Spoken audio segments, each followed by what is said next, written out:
Magandang umaga po mga kaagri. Kung bago lang po kayo sa aking channel, paki-subscribe na lang po at pindutin ang aking notification bell. Samahan mo na ang pag-like para updated kayo sa mga susunod kong mga video.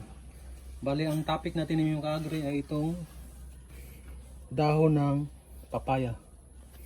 Ito ay may scientific name na Carica papaya. Ito mga kaagri ay kilalang kilala talaga na panglinis ng dugo sa ating katawan. At kilalang kilala ito lalo na sa US na ginagamit pang sa atay, sa sakit sa atay. Pero ito mga kaagri, may iba pang pwedeng makabenepisyo nito dito sa ating katawan mga kaagri.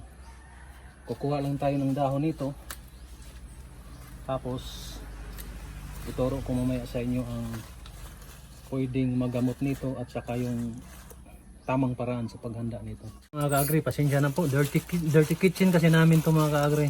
Ugasan ko muna yung dahon ng papaya,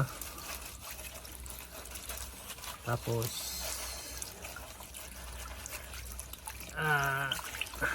anuhin natin to mga kaagri.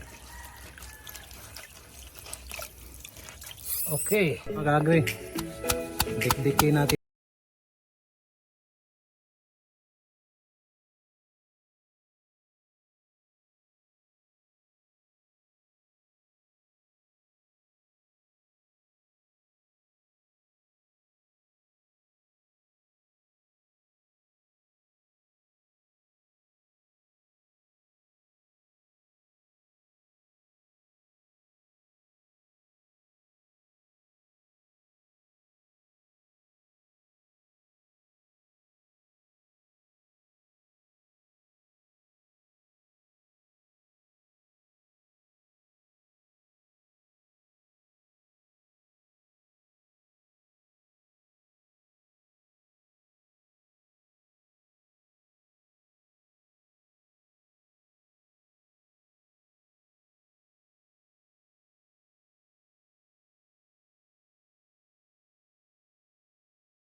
Mga kaagri, lagyan lang tayo ng konting tubig.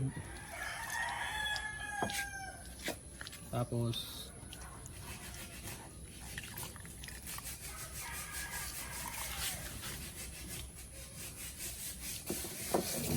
salahin natin ito mga kaagri.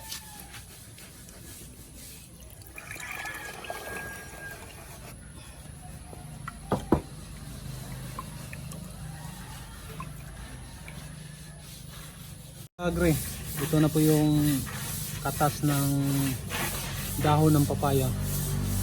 Bali ito ay gamot sa pampataas ng platelet sa dugo mga kaagri.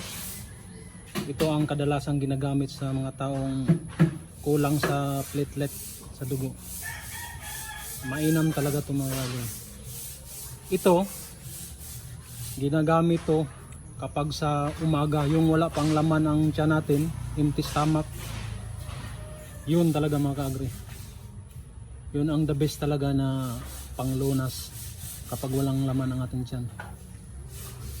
Sana po mga kaagri ay nagustuhan mo ang ating video ngayon. Maraming salamat sa iyong panonood at God bless.